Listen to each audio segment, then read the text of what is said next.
over the syllabus first. Now, I sent you a link in an email last week that has a copy of the syllabus, or you can access the syllabus online from Canvas, of course. What I would recommend is that you print it out, because obviously there are a lot of due dates that are coming up, and it would be good to have a hard copy that you can refer to.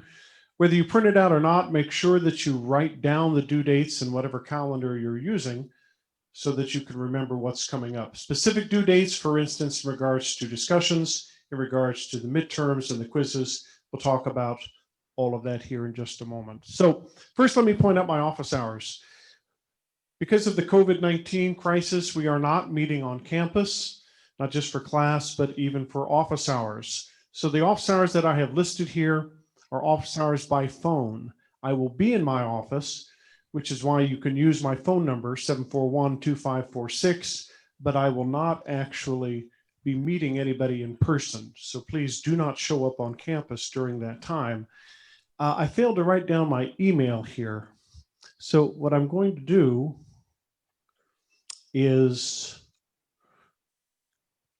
write down my email up on the board here. Many of you know it. You can always access me through Canvas, but if you didn't want to have to go through Canvas, you can just send a direct email to tim.kelly@westvalley.edu.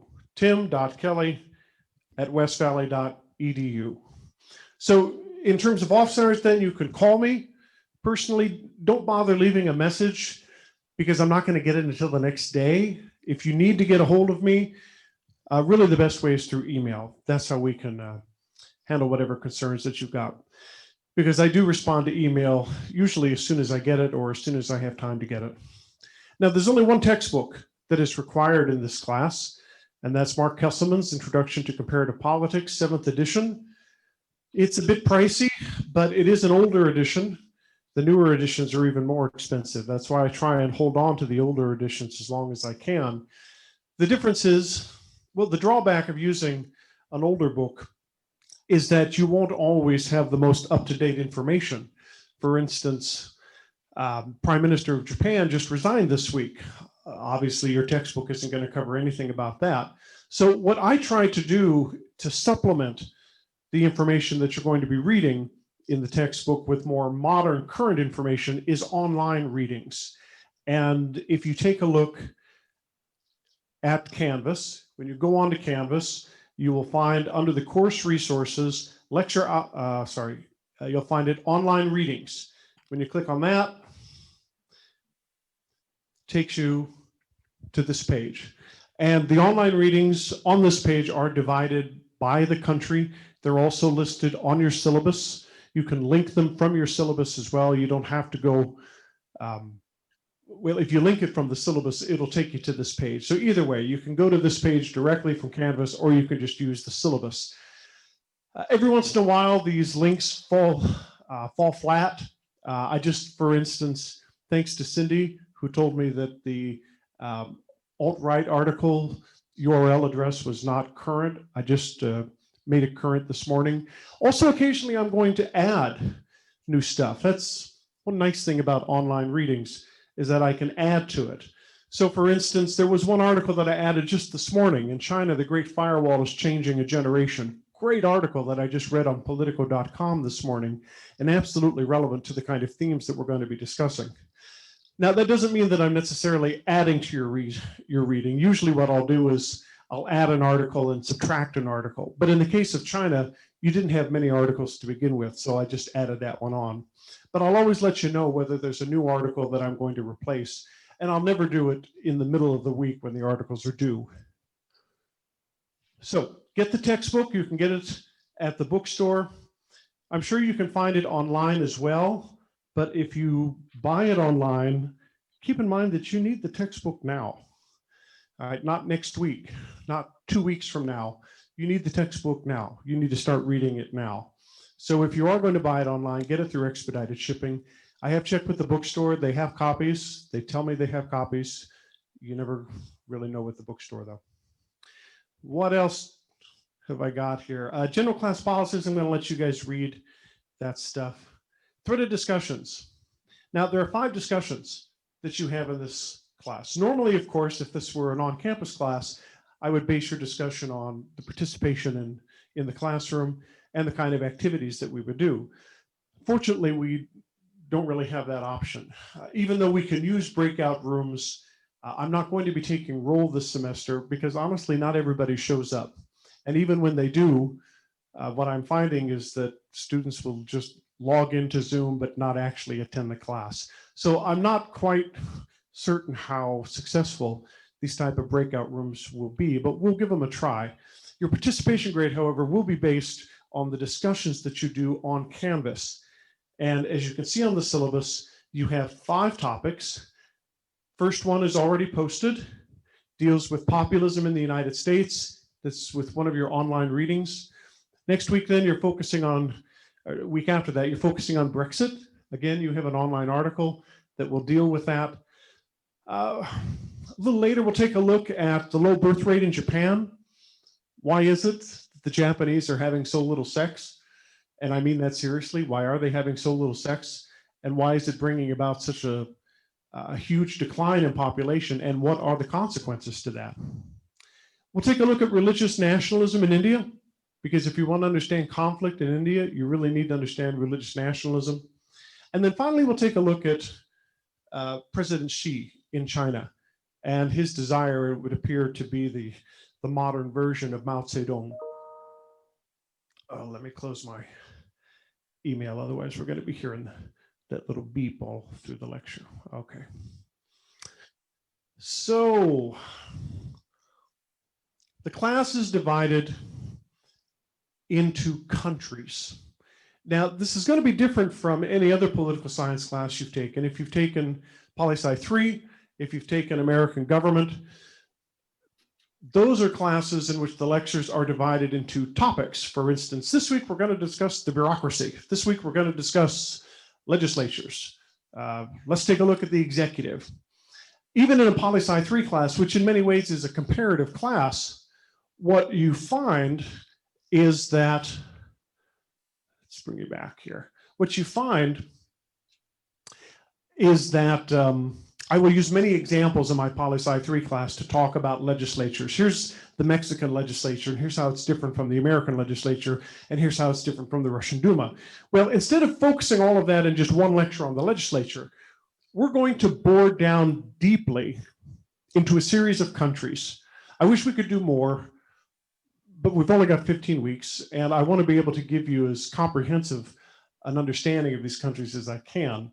So for that reason, we only will be taking a look at a handful of countries, but you will become, hopefully, an expert on that handful of countries. What are we looking at? Obviously, we're looking at the United States. If you've taken American government, that's great. If you haven't, don't worry.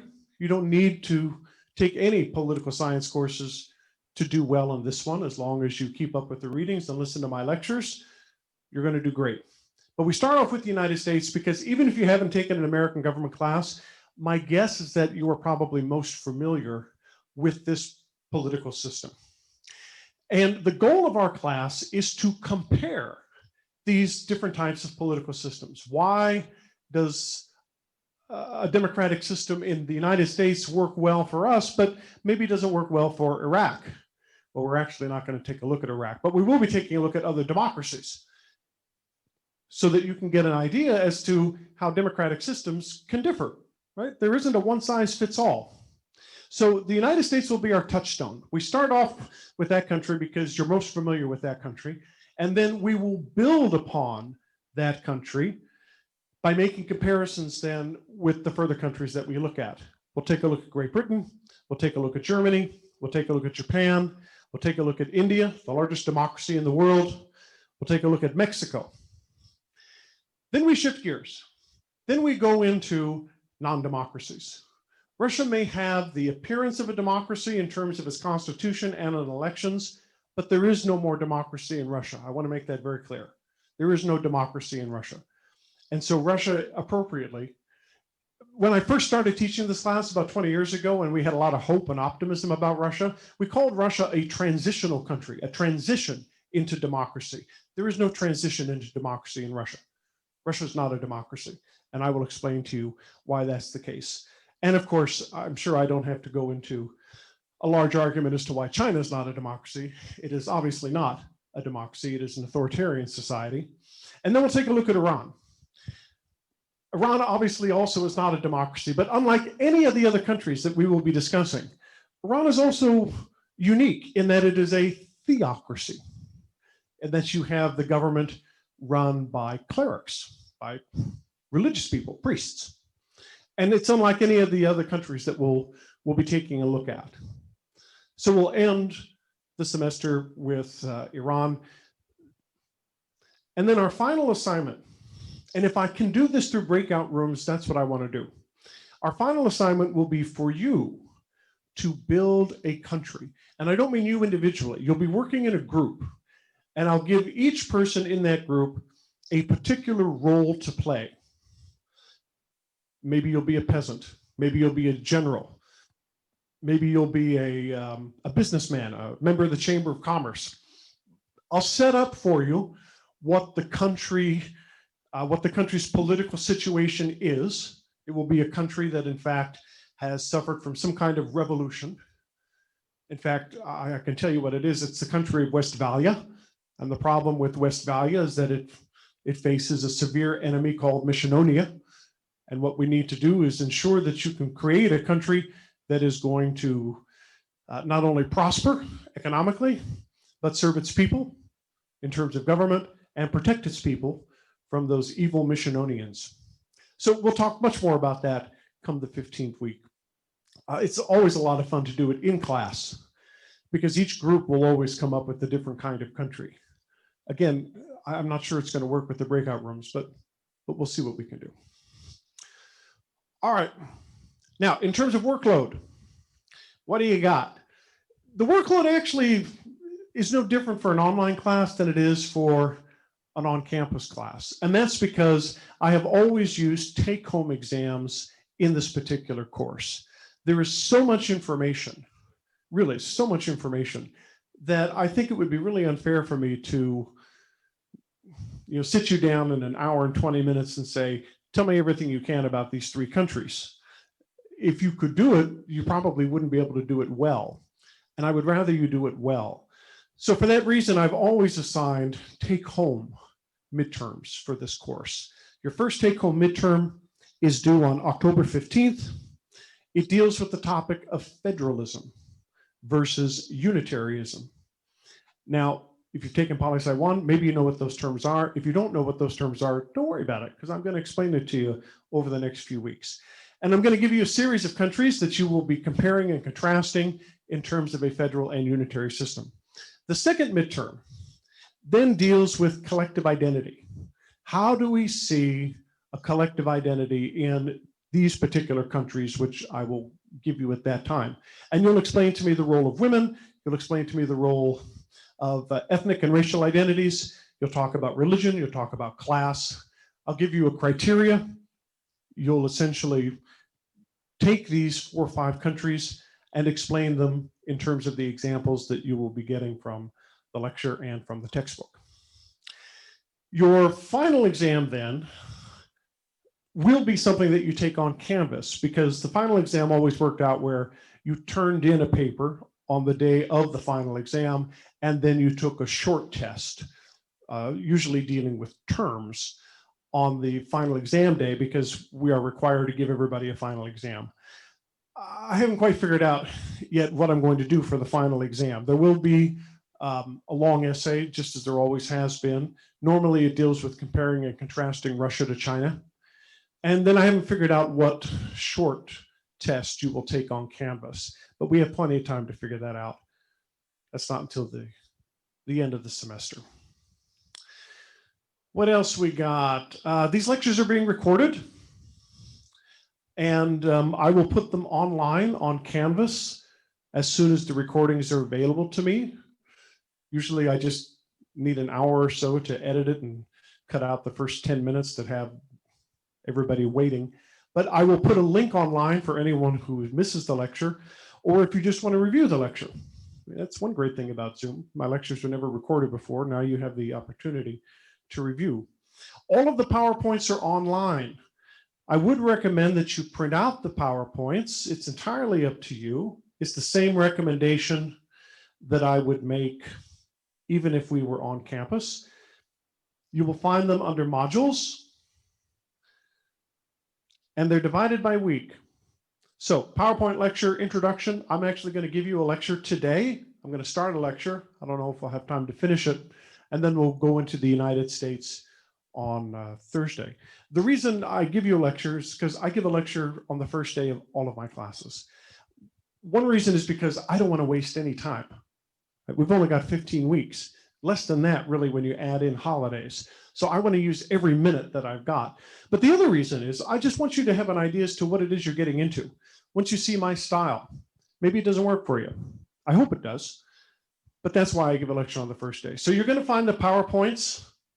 You can download them and simply read them on your computer, or you can print them out and take notes that way.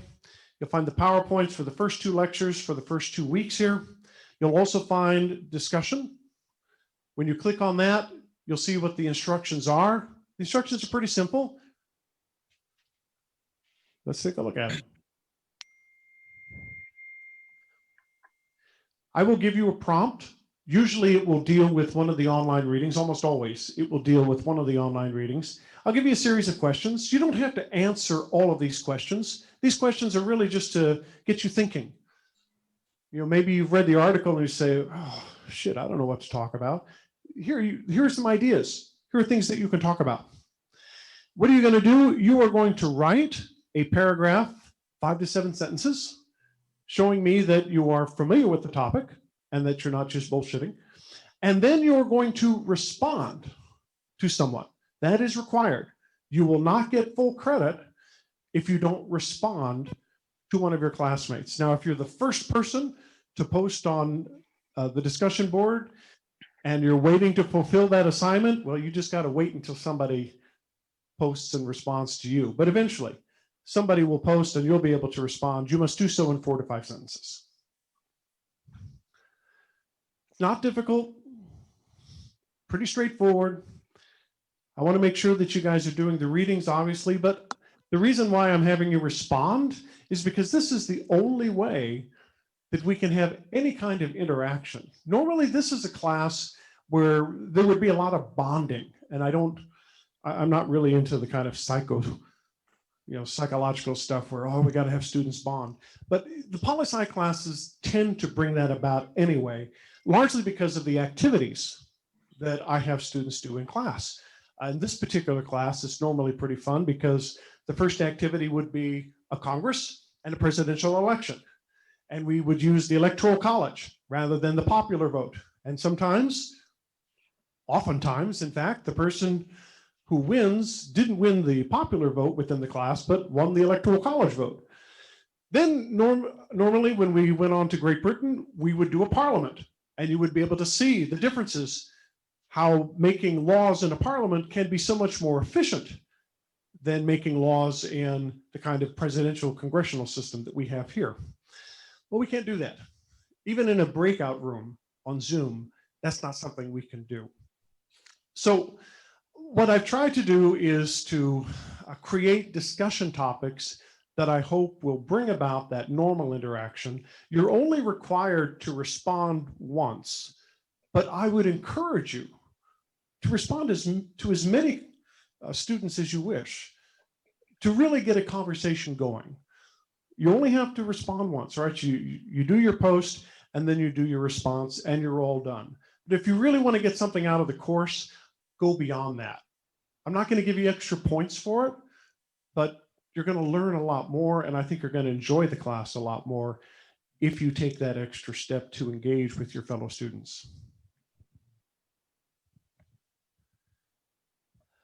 Let's see, what else do I have here? I will open up. Right now I have all of them open up. Yeah, I'll keep them all open, just in case you wanted to to browse through it and see what's coming. Normally, I will only keep the first 3 or 4 weeks open for any course, but you may be interested, particularly if you're a political science major, you may be interested in seeing what it is we're doing. Now, if you're not a political science major, don't worry. You can still get a lot of information. I think a lot of good out of this class for reasons I'm going to explain to you in this first lecture. But if you are a poli-sci major, this is a course that transfers, and you will be able to use it at any UC or a Cal State or four-year private college that you're going to.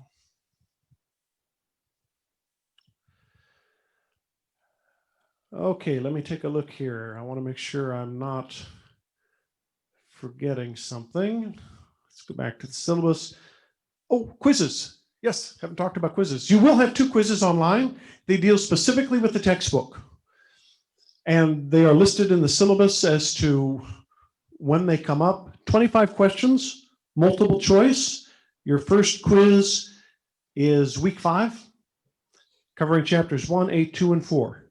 The online readings are not covered on the quiz. That doesn't mean you can ignore the online readings, because you're going to need those online readings for the midterms. And in fact, it just occurred to me, there are normally some in-class readings that I hand out that I'm going to have to scan and email to you so that you can read them at home. Because, for instance, there's a great article that I've always used on the difficulty of Muslims living in Germany, because you have so many immigrants from Turkey that came in the 1970s, and their children were born in Germany. Are they German? No, they aren't German ethnically, but they speak German. They're culturally German. Certainly they couldn't move back to Turkey, even if they wanted to, because they feel no connection, no collective identity with the Turkish culture beyond what they've picked up from their parents. So those types of articles are things that I will need to scan and email to you, because they will be not just useful, but vital for your midterms. So first quiz is week 5. Next quiz is what? When's the next quiz? Week 11. Please do not forget the due dates. I will not reopen a discussion once it is closed. No excuse. Now, normally, of course, if you have, when we're talking about the midterm, I do have a late policy.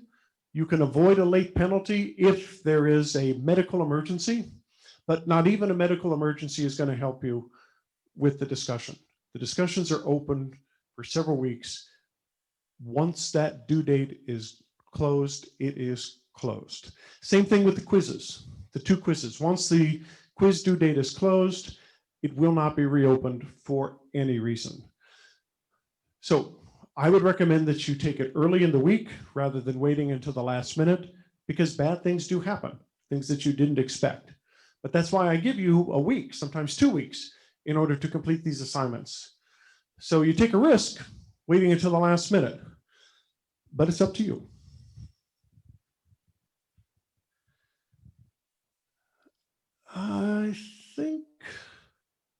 I think that's it. So, do you have any questions? Let's take a moment, find out if you have any questions. Oh, look at all these familiar faces. Hello, everybody. Any questions at all?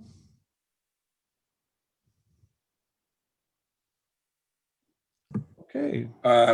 Yeah. So I just want to clarify for the, you said the quizzes are going to focus mostly on the textbook material, but the online readings will be covered with the stuff that we do on the take-home midterms.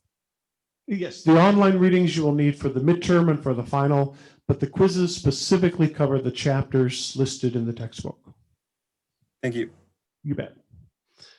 Any other questions? Yes. Yeah, Cindy? Cindy, I can't hear you. Oh, you cannot hear me? No, I can't hear you. I can see your lips moving, but I can't hear you. Okay, let me check my audio. I'm sorry. That's okay. You can skip me. Send me an email and I can answer your question over the email, okay? I don't know why I can't hear you. I can hear other people, but maybe something with your microphone. Okay. maybe try typing it in the chat. Yeah. You want to try that? I have, Want to type it into the chat? sure. Do I have the, let's see.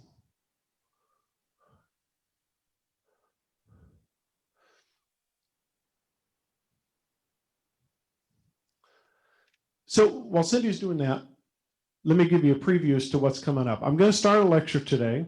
It's an introductory lecture. Basically, it lays out what the themes of the course are, what the concepts we'll be taking a look at, what middle level theory is, things like that. And then we will get into the real meat on Thursday when we start with the United States. And I'm just going to give you a basic survey, but it's more than just basic. All right, we're not doing Schoolhouse Rock here. I'm not going to say, okay, so we have 3 branches. Well, yes, we have 3 branches, but what I'm also interested in talking about is what's happened to American political culture, right? What do you do when you have a president that is seemingly inciting violence? What do you do when you have a political party that seems incapable of responding to the interests that people want, whether it's the Democrats or the Republicans? So I'm really interested in big themes like that rather than just structure. We'll take a look at structure, but we're also going to take a look at big themes as well.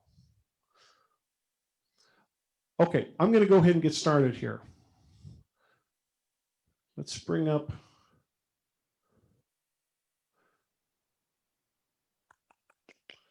our PowerPoint.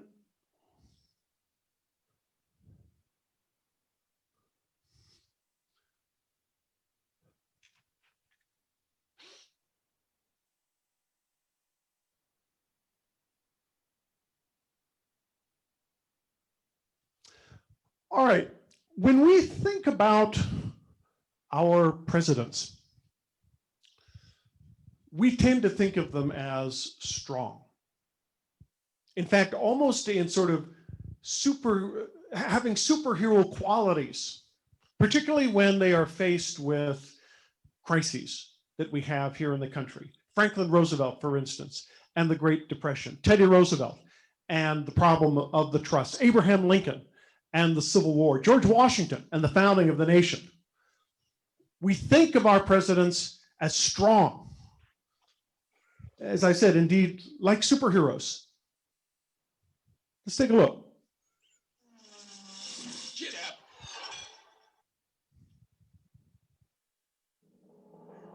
Darkness had descended all across the land. A lone voice in the distance uttered, yes, we can. He gave good speeches, never scratch. He was real good at the internet.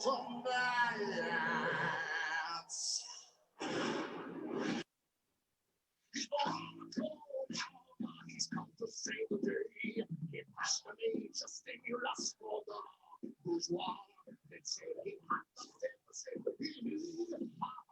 It's not my God, everybody dies. There's no fear, he's the time. He's Barack Obama. He's come to save the day.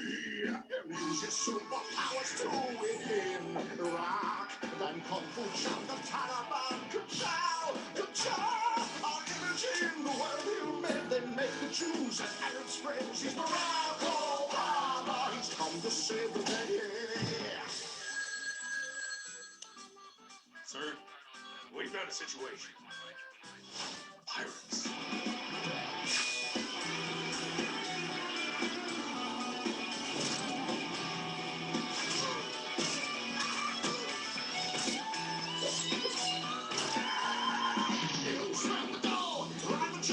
Disregard the mountain dead. Stop the ground from getting warm. Fuel your car with nuts and corn. Leave a building, run in the street. Save a kitten from a tree. Fix the schools, go to space. Punch a robot in the face. Stop the train, build some ways. Smoke them up, we are to save the day. Fix the ocean.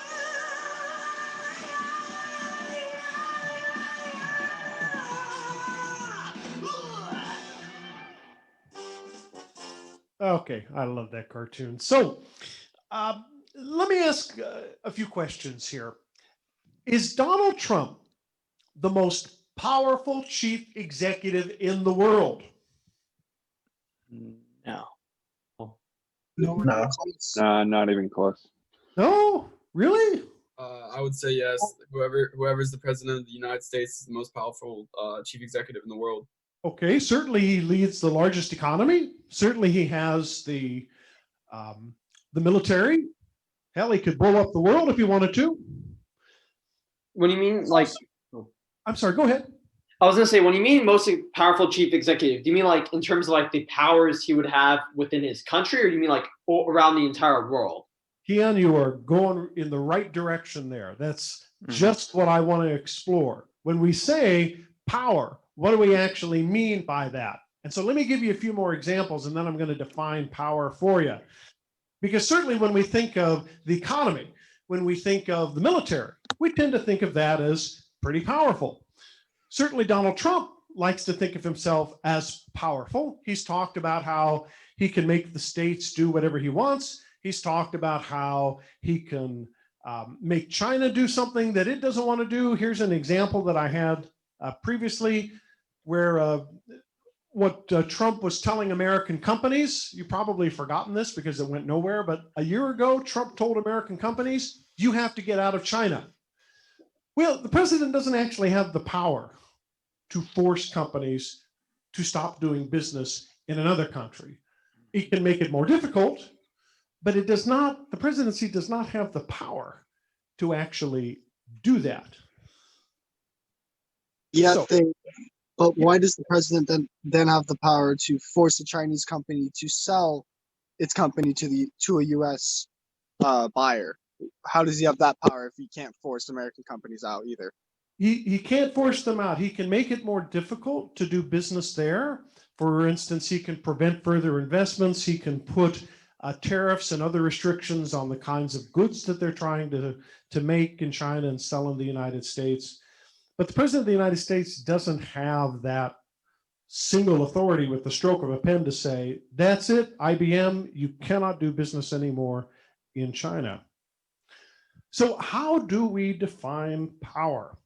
Power can be defined as the ability of a person to move other persons by persuasion, by fear, or by other inducement to do what he wants them to do. That's what power is. You do it not because you want to necessarily, but because I have convinced you to do it.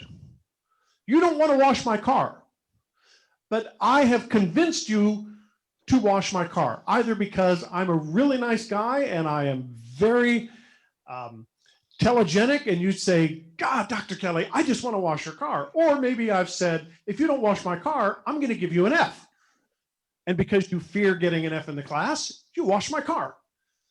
Regardless of what the reason is, if you have decided to wash my car when you really don't want to wash my car, that shows that I have power. A chief executive, ideally, exercises power with the objective of achieving policy goals.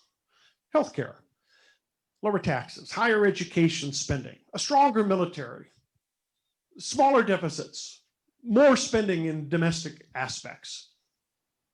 But the American president cannot achieve major policy objectives without the consent of Congress. Now, you can sign executive orders, but as Donald Trump is finding out, when he was unable to get a deal with Congress to provide more spending relief during this recession that we've got, he said, well, forget Congress. I'm simply going to sign an executive order that prevents people from being thrown out of their homes. Well, that's not actually what the executive order said. What the executive order said was, I would like the FHA to consider how to do this. I'm going to sign an executive order that gives people unemployment insurance. But the president doesn't actually have the ability to do that. He can set up a different scheme that allows the federal government to give a little of the $600 that Congress had set up, but without Congress's authority, he actually can't set up the system that was previously in place. So the president of the United States is constrained by rules, by laws, not so much by norms. Certainly, President Trump has shown that he doesn't care much about norms, but he's still constrained by law that prevents him from doing things that he would like to be able to do on his own. This is why I think we should consider just how much power, not just Donald Trump, but any chief executive here in the United States, any president has, which is to say, not much. Because even if we take into consideration Congress, you still have the court system. The court system that may decide, you know what? We find that this law that you and Congress has passed to be unconstitutional. So while he may have the ability to blow up the world, as the chief executive of the strongest nation in the world, we have to wonder whether he is really that powerful. And in fact, if you compare his power, say, to the power of Mexico or Russia or China and their chief executives, then you can really start to see the differences. Only comparative politics can tell us the answer. If I ask the question, is Donald Trump the strongest chief executive in the world? There is no way you can answer that question without comparing him to other chief executives around the world. That's where comparative politics comes in. You must compare the duties of America's chief executive with those of other leaders. In a parliamentary system, such as what you will find in Britain, in Germany, and Japan, the chief executive is chosen from the ranks of the dominant party in the legislature. In fact, the chief executive is him or herself a member of the legislature. Angela Merkel is a member of the legislature in Germany. Therefore, policy goals are much easier to achieve when your party is in control. When you have a hung parliament, a divided parliament, such as what you have in Israel with the Knesset, what you find is that it's impossible for actually a prime minister to create a stable coalition. But we'll talk later down the line about the advantages and disadvantages of parliament. My point is that if Bibi was able to develop a majority within the Knesset, he would be an extremely strong prime minister.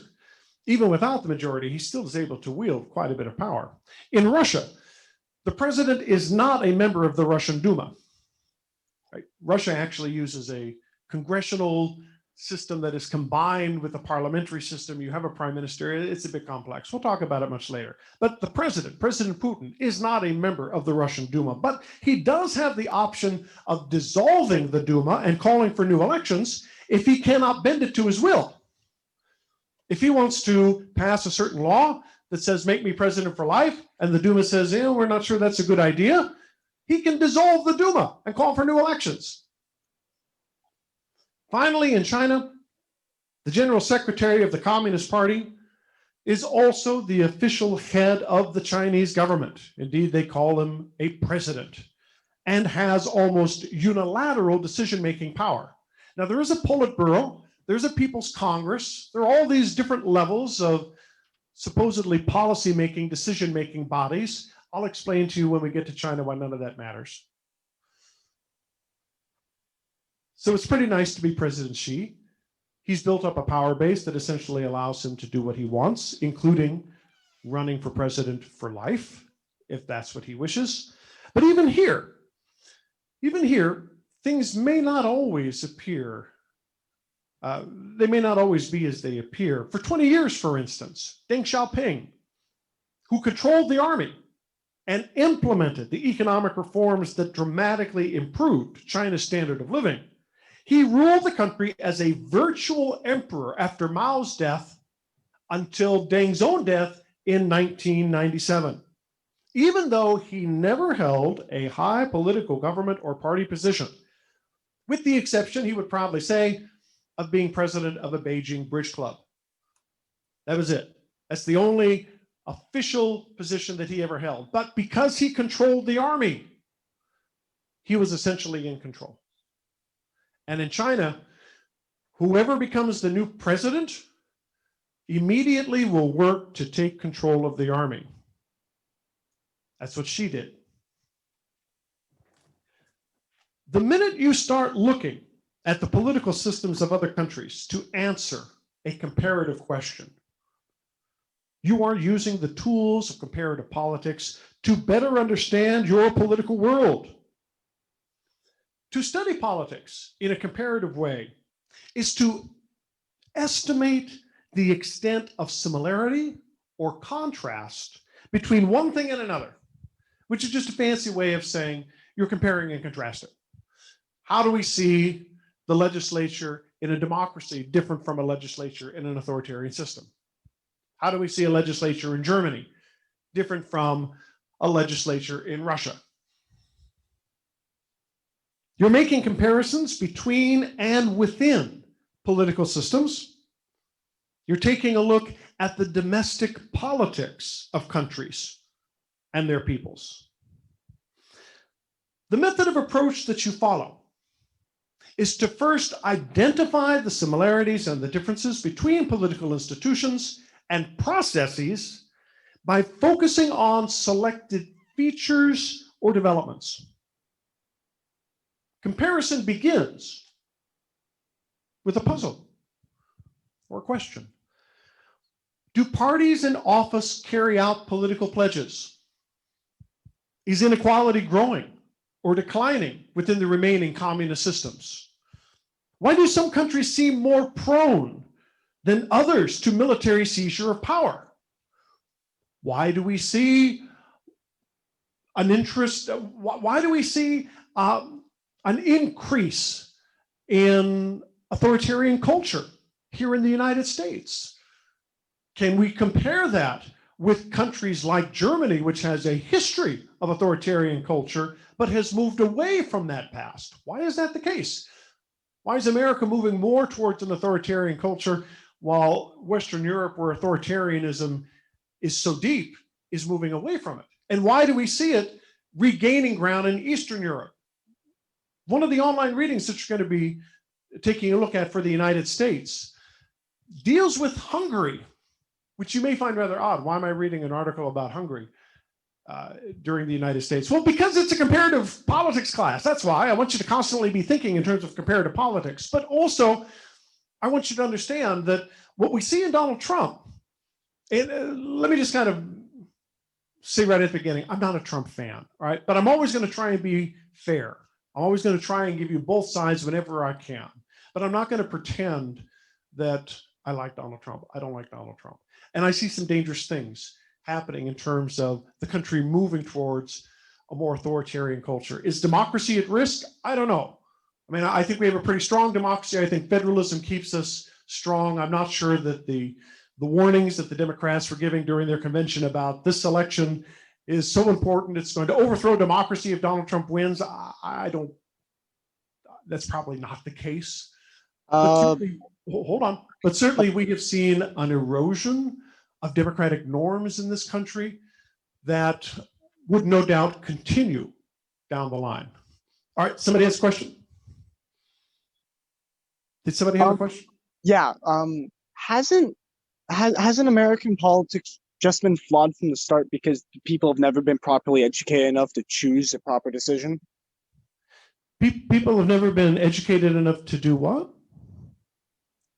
To be educated enough to actually choose what's right, what's wrong, you know, how representative democracy is supposed to function is with its people being, you know, educated. But we've never really had that. So, well, I don't know. That was sounds the, like sounds sorry. like a bit of a biased question, maybe. And I'm not criticizing you. I'm just saying, have you thought about the question that you're asking is putting forward a judgment as to what would be considered right and wrong, what would be considered educated. I thought personally that voting for Trump was a wrong choice back in 2016, but there were millions of voters around the country that thought it was the right choice. We disagree. Yeah, in the sense that they really just looking at I mean, they kind of chose him for religious reasons within the evangelicals, and that was part of the lack of education. Is with that, religion shouldn't be even a single thought of why someone should be even leading a country.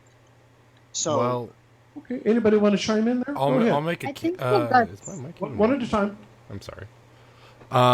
So I'll make a counterpoint to that one, Jacob. A lot of people in the United States are religious. That's a whole part of why you go, for example, to Utah. Utah was originally just Mormons coming over, and it spread out from just that. So there's, despite the fact that in our area it might not be as big a thing, go to some other states, religion is a massive portion of politics there. but isn't that the generalized problem of trying to separate between church and state when we were founded on pretty much a religious gathering?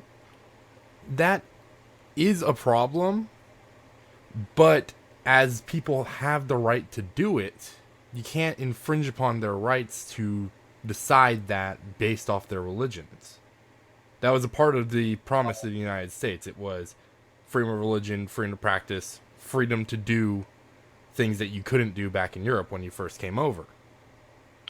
Okay, guys, this is great. This is exactly the kind of discussion that I wish we could have here on campus. Here's what I'm going to do.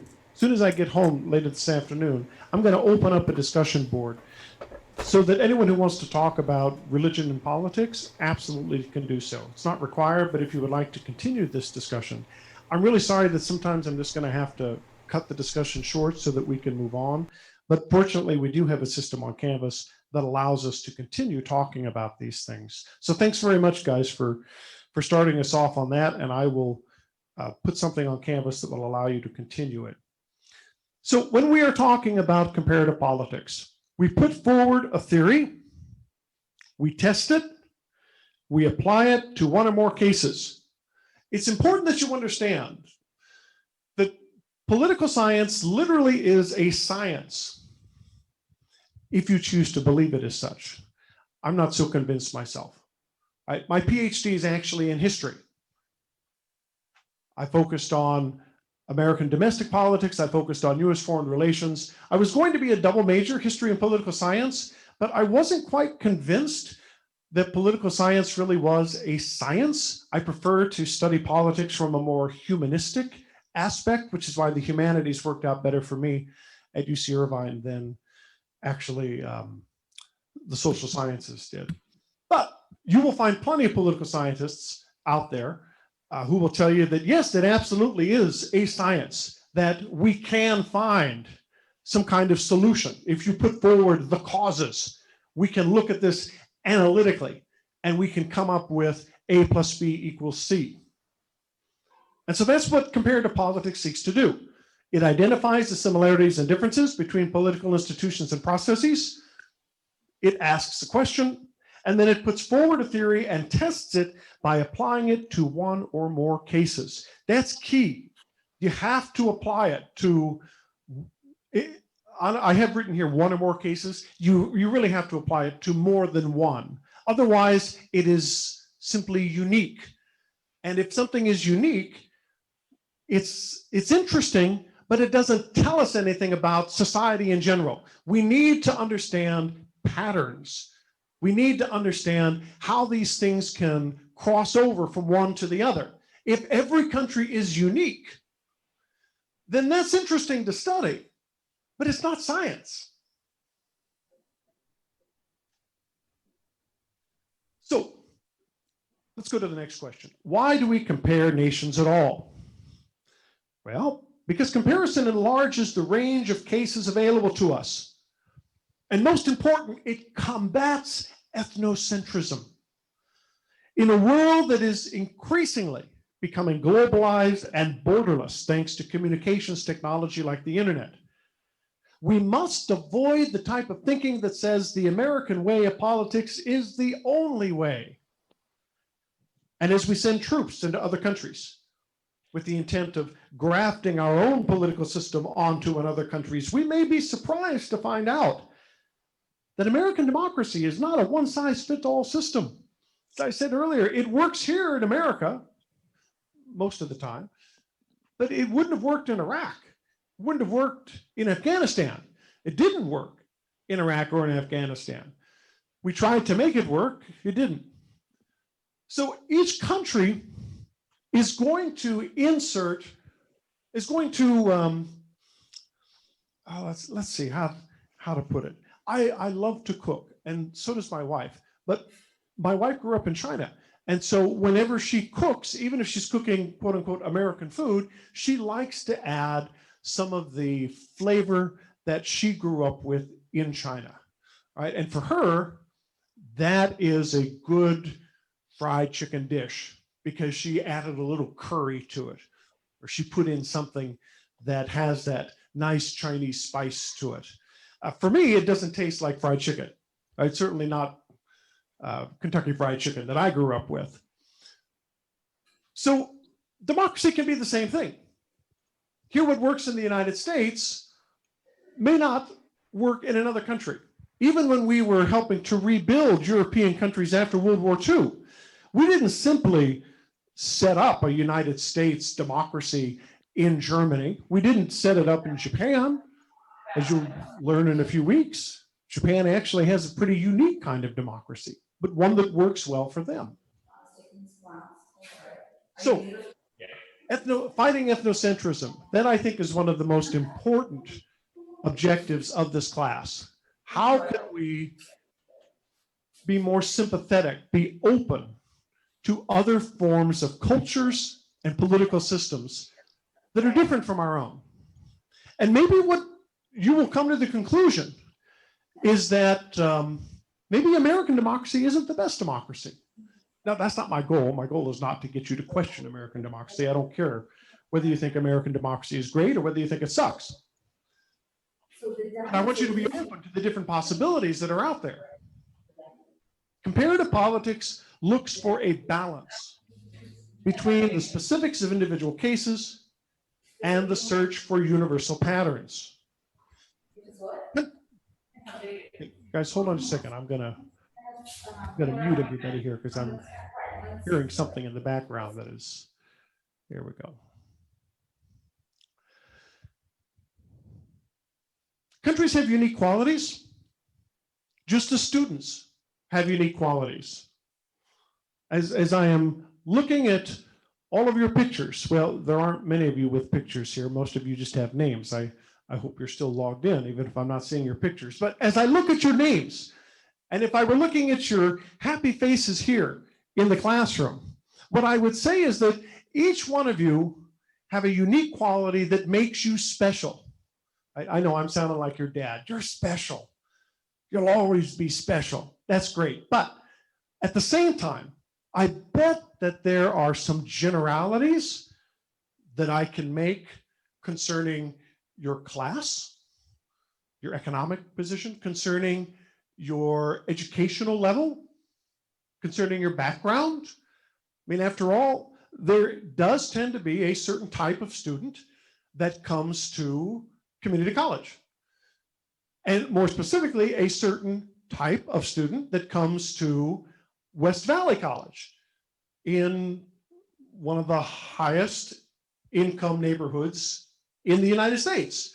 So that doesn't mean that all of you come from rich families. That doesn't mean that all of you had trouble back in high school. But I can make some generalities. Political science is the same thing. Comparative politics does the same thing with countries. And they use a technique called middle level theory. In other words, a theory that explains similar patterns and behaviors and institutions in a limited set of cases. If we treat each country as an isolated case outside of a comparative framework, then there would be nothing to learn. Again, we could say, wow, Hungary, that's a really interesting and unique country. I would love to go to Hungary. Okay, if you're writing a Rick Steves travel book, that's great. Make it as unique as you want. But in terms of political science, who cares? What can I learn about Hungary that's going to help me also understand what's happening in the Czech Republic or Poland or Albania?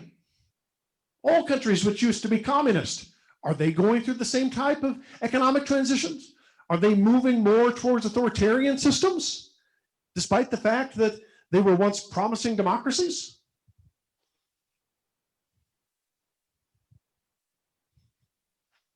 This is where comparative politics comes in. This is how we can look by using this middle level theory. And you will find differences between Poland and Hungary and Albania and the Czech Republic. But that doesn't mean that they are so isolated from one another that we can't make some generalities and learn something useful about their particular post-communist experiences. So let's look at Eastern Europe, as long as I'm using some examples here of Eastern Europe. Let's go a little deeper. Eastern Europe has struggled to strengthen democracy since the collapse of the Soviet Union. Using middle level theory, we can identify the influence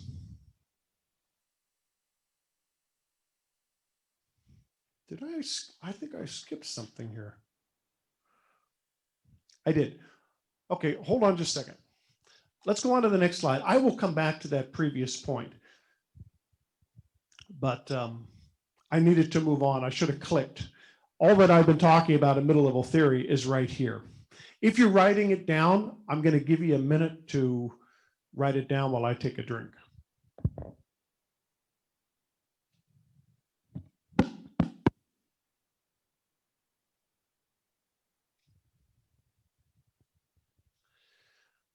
All right, so I'm still learning to give a lecture to an empty classroom.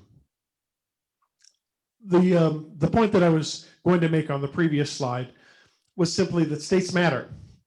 That the reason why we focus on states is because people still think of themselves as Mexicans, as Chinese, as Japanese, as Germans, as Americans. And as long as people think of themselves in that national identity, states will matter.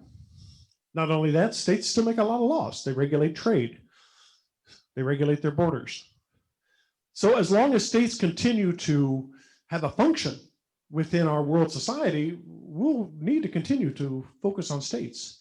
All right, we can talk about we are the world. Well, okay, it's a nice song, but it doesn't change the fact that you still have state borders that regulate laws within their own borders.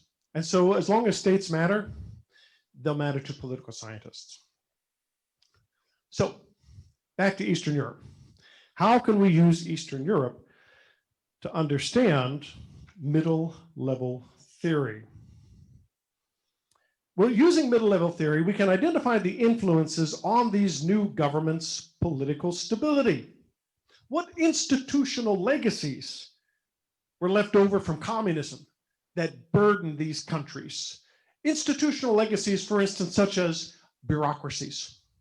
As you'll learn when we get to Russia, Boris Yeltsin, the first democratically elected president of Russia, found it nearly impossible to get his reforms through because of a bureaucracy that had been left over from the communist state that fought his reforms every step of the way.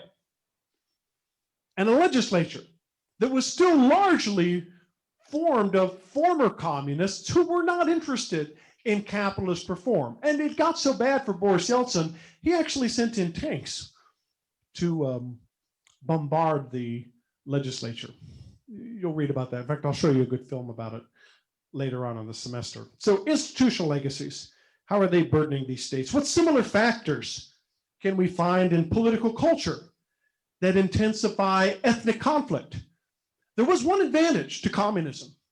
If you take a look, for instance, at a country like Yugoslavia, I've never heard of Yugoslavia, Dr. Kelly. That's because there is no more Yugoslavia. Yugoslavia fell apart right as the Cold War was coming to an end. And it fell into warring different countries like Croatia and Serbia and Bosnia-Herzegovina and a couple of other smaller countries down in the south. Under Tito, You had a communist government which said to all of these different religious and ethnic groups who had been fighting each other for centuries, you are all now communists. You're no longer going to think of yourself as a Bosnian Muslim or as a Serb or as a Croat. You are a communist. And if you do think of yourself in any other way, we will kill you. When you are placing a gun to somebody's head, that can be a powerful form of persuasion. So during the communist era in Russia, in the Soviet Union, in Yugoslavia, in Czechoslovakia, which of course used to be one country before it became Slovakia and the Czech Republic, these ethnic and religious differences were secondary. But that doesn't mean that they simply disappeared. Because once that authoritarian nature of communism left, once the gun of persuasion was removed from the head, people went back to squabbling over things that they were squabbling for centuries before. And we have found this to be a real obstacle in the development of certain countries. So much so that they have led to war, as in Yugoslavia, or peaceful separation, as they did in the Czech Republic and Slovakia. Were some of these countries successful in their economic development? Have they stalled at all? Have they had to go back? Have they continued to move forward in capitalist reform? Middle-level theory can offer us explanations and patterns to link a wide range of political developments and experiences of states and citizens, not just throughout the region of Eastern Europe, but throughout the world. Middle-level theory is a very useful theory in political science. Now, there are 4 basic themes that you're going to find guiding the textbook and our lectures.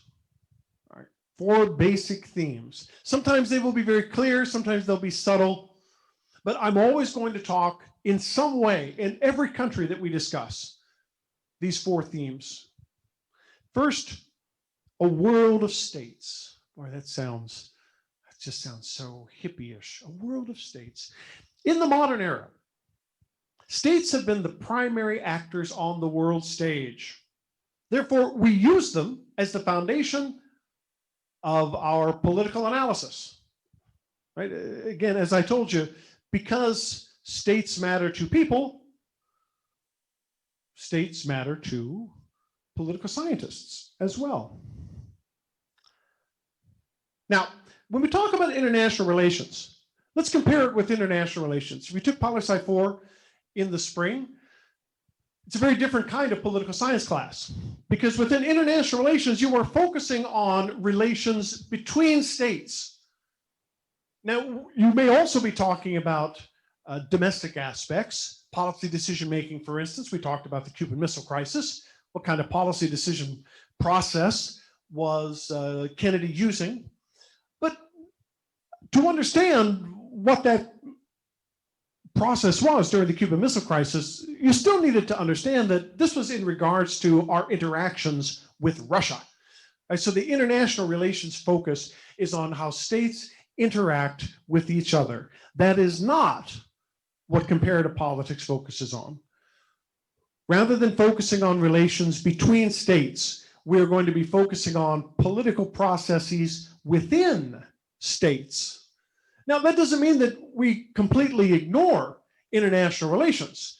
You can't understand, for instance, Japanese democracy without understanding its foreign policy.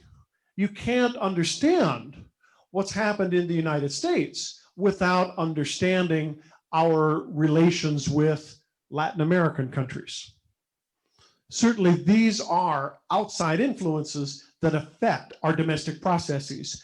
But as opposed to Poli-Sci 4, where we would be more interested in what those outside influences are, we are more interested in the domestic processes here in this country, within a country. Comparative politics looks at the interaction within states. among actors on the domestic political scene, the political institution, and processes. A second focus in this same theme of a world of states is called state formation. What are the guiding principles that helped shape a particular nation state? Does it have, for instance, a colonial history? Is it guided by communist ideology? Did it have a monarchy? Has it always been a conservative culture? Or is there a streak of radicalism? We don't focus on France in this country, in this class, mainly because I'm not an expert on French political history, or at least French political process. But if we did, how fun it would be to try and understand how France has lurched from conservative monarchical systems to radical revolutionary systems, back to monarchical systems, then to radical revolutionary systems. It'll give you whiplash when you take a look at a country like France, how it's always gone back and forth. These are the things you would want to focus on to understand a current political system. Does it have a colonial past? Is it guided by communist ideology? Does it have a monarchical streak? Is it more likely to be in favor of authoritarian leaders rather than democratic leaders? Does it have a peasant base? What kind of economic growth did it have? Did it go through class conflict? Did it have a revolution? Is it a predominantly rural agrarian society? Did it go through the shit and pain of an industrial growth society? As you read, think about what external and internal pressures have had on the role of the state's functions and its relationship to its citizens. And again, I'll be able to give you specific examples of all of these things when we start taking a look at the countries. When we get to the United States, I'm going to take these one by one. All right, here's state formation. Here's how we see it. Now, in regards to governing the economy, the population has to be satisfied with enough goods and services for a state to maintain its authority. You know, back when Clinton was running for president in 1992, the unofficial slogan of the Clinton campaign was, "It's the economy, stupid."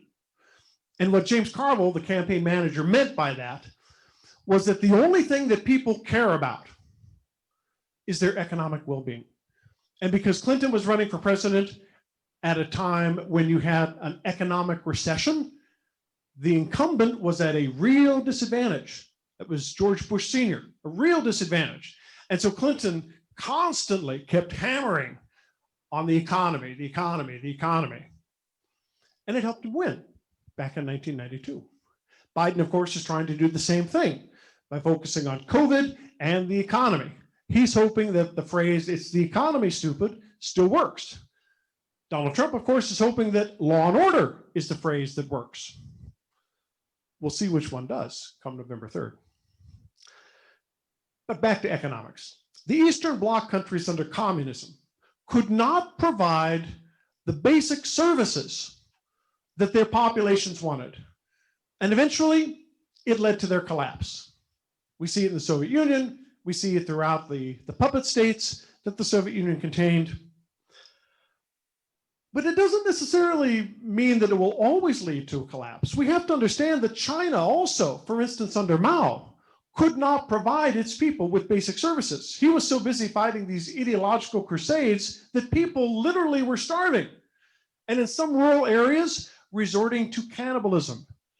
Yes, in China, in the 1970s, cannibalism. The Communist parties under Deng said, if we don't turn things around, we are going to be thrown out. And so what it decided to do was to implement economic reforms that would bring about economic growth and better lives for the Chinese, better economic lives for the Chinese. Whether their social and political lives are better today, I suppose that's up for debate. Comparative politics looks at the balance between agricultural and industrial production. It looks at the success of a nation in competing with other countries offering similar products in international markets. It looks at the importance of market forces such as capitalism and free markets, ideas versus government control, We'll take a look at a command economy. How does a command economy compare to a capitalist free market economy? Some of these things that you learned in Poli-Sci 4, we're going to come back to, and we're going to be looking at them in the specific context of, say, a Soviet Union, Russia, or China.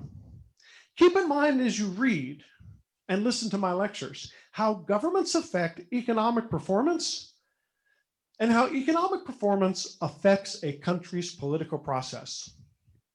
Politics in all countries are deeply influenced by the relationship between the government and the economy. It is, as James Carville said, the economy, stupid.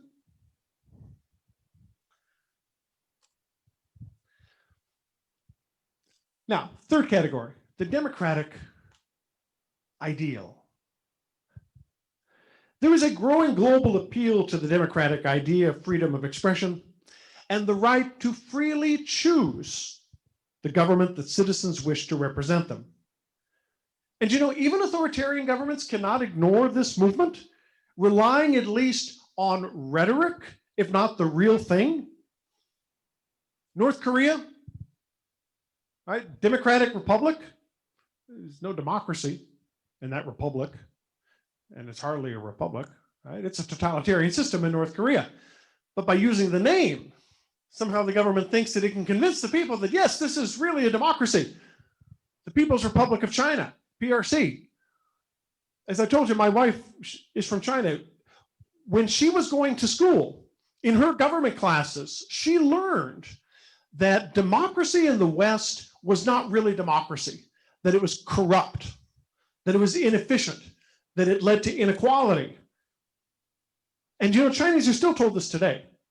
And in this article that you're going to be reading later on, you're going to see how many young people believe that to be true, right? As nationalism is growing stronger in China, they look at the West and its decadence, its democratic rot. And they say that the Chinese form of government is far superior because you have a people's party that is looking out for the best interest of the people. Well, I don't think I need to say that there is no democracy in China, nor is there even any socialism in China. China is neither communist nor democratic. It's your typical authoritarian government run by a party of elites that ensure that the economic benefits go primarily to them. There are a number of reasons as to why there may be support for democracy in authoritarian countries. Some political actors may favor it as a balance of power. Citizens may find its stability and affluence and cohesion attractive. You know, during the Soviet Union days of the Cold War, Russians certainly were being told about the corruption and decadence of democracy, but what every Russian could see was that democratic countries had blue jeans, and they wanted blue jeans. For them, democracy represented affluence, an abundance of consumer items that Russians could never even hope for within their incredibly inefficient and poorly run command economies.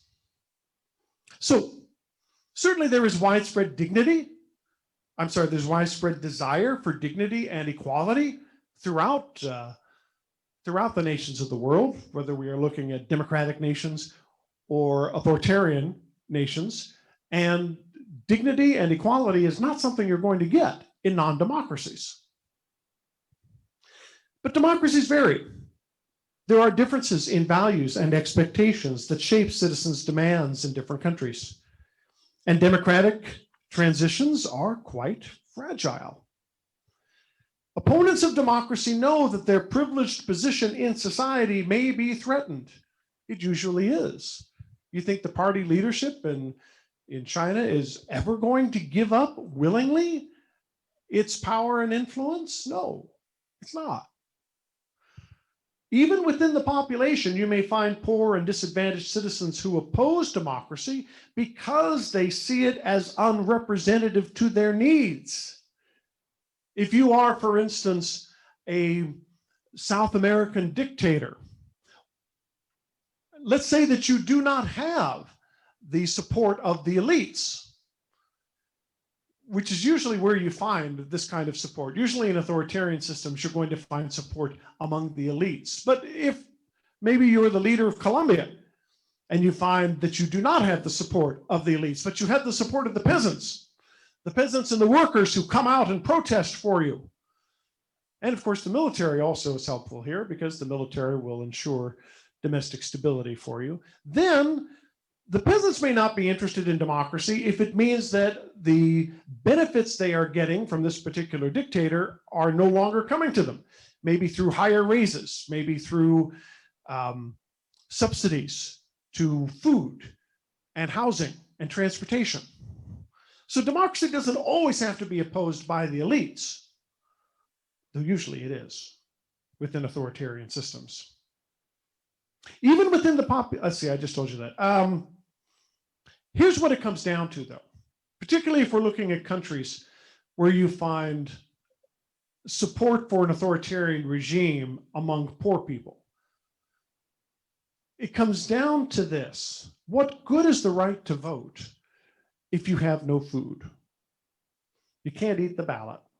If a government is promising to provide you with aid, and this government is not democratic, but it delivers on the aid, really, if you're poor and desperate, that's all you care about. What you need to remember is that democracy is not permanent. Democracy can fail. We've seen it fail in Russia. We are seeing it fail in Hungary. We are seeing cracks here in the United States, though I'm not going to go as far as to say that democracy is imperiled. But the democratic system we have today is different than the democratic system we had even 4 years ago. It is easier to hold a first democratic election in a new democracy than a second democratic election. So how do individuals understand who they are in political terms? Why do they come together to advance political aims? I'll be honest with you, political scientists aren't really sure. They aren't really sure what brings people together politically. There are lots of theories out there. At one time, they thought that social class was what brought people together. Certainly that's what Marx and other radical socialists argued. Regardless of race, regardless of ethnicity, regardless of religion, because workers are being exploited, they will all come together. That's what Marx said. Marx was clearly wrong.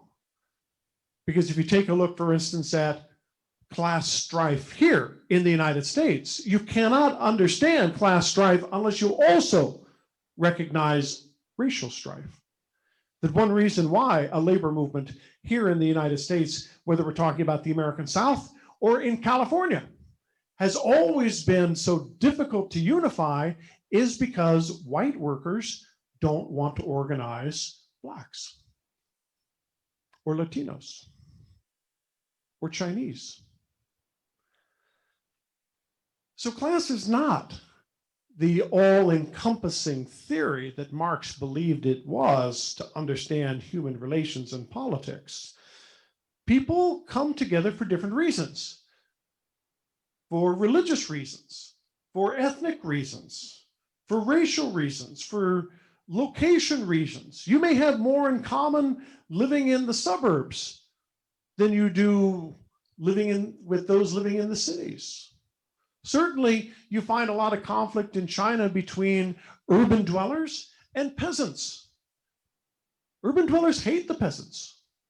You should hear my wife talk about the peasants. Oh, I hate the peasants, right? My wife is I don't want to suggest in any way that my wife is a racist or anything like that. She's a pretty progressive person, but she has these cultural ideas in which she says, oh yeah, the peasants, they're so lazy.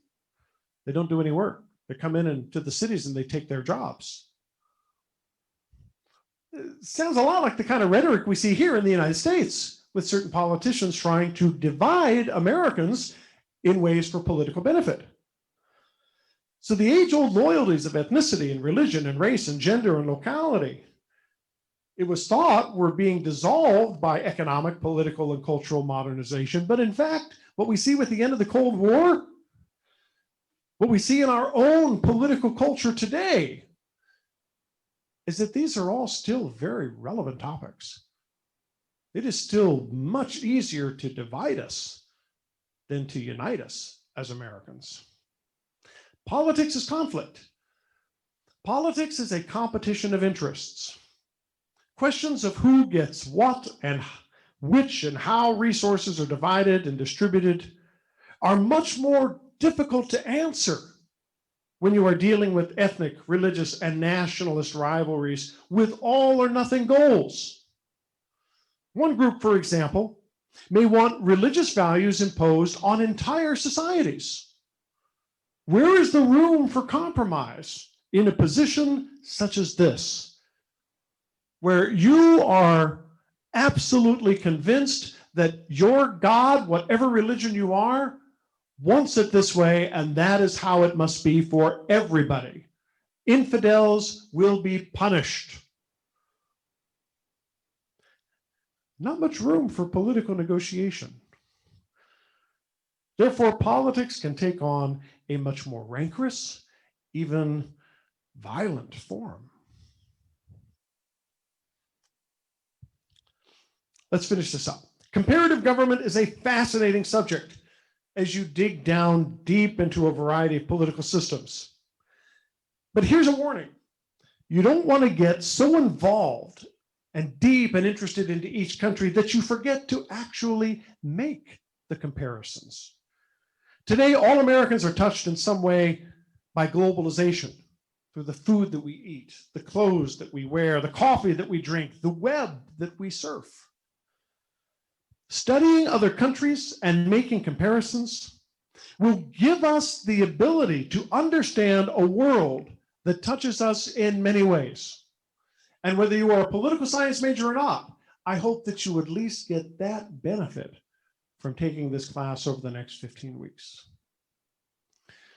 So what do you need to do? You need to start reading the online readings. You need to go over to the bookstore and get, or have the bookstore deliver it to you, and get the textbook. We will start with the United States on Thursday.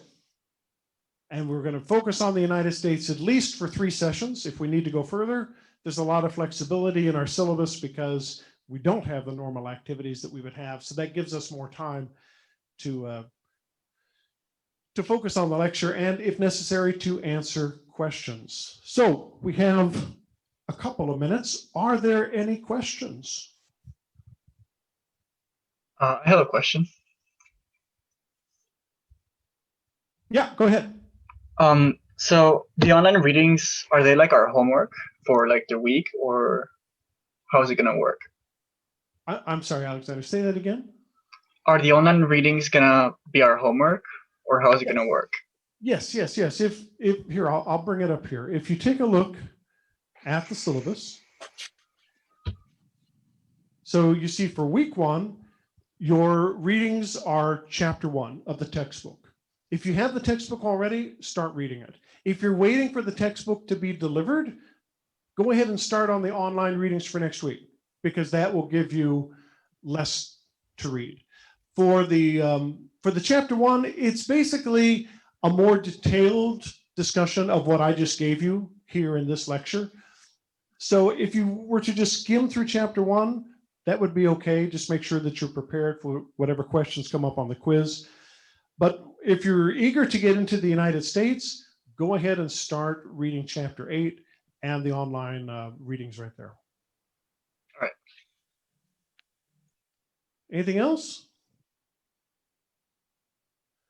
Guys, have a great week. I'll see you all virtually on Thursday. You too. See you, Bye-bye. Professor. Great, thank you. Bye. Bye.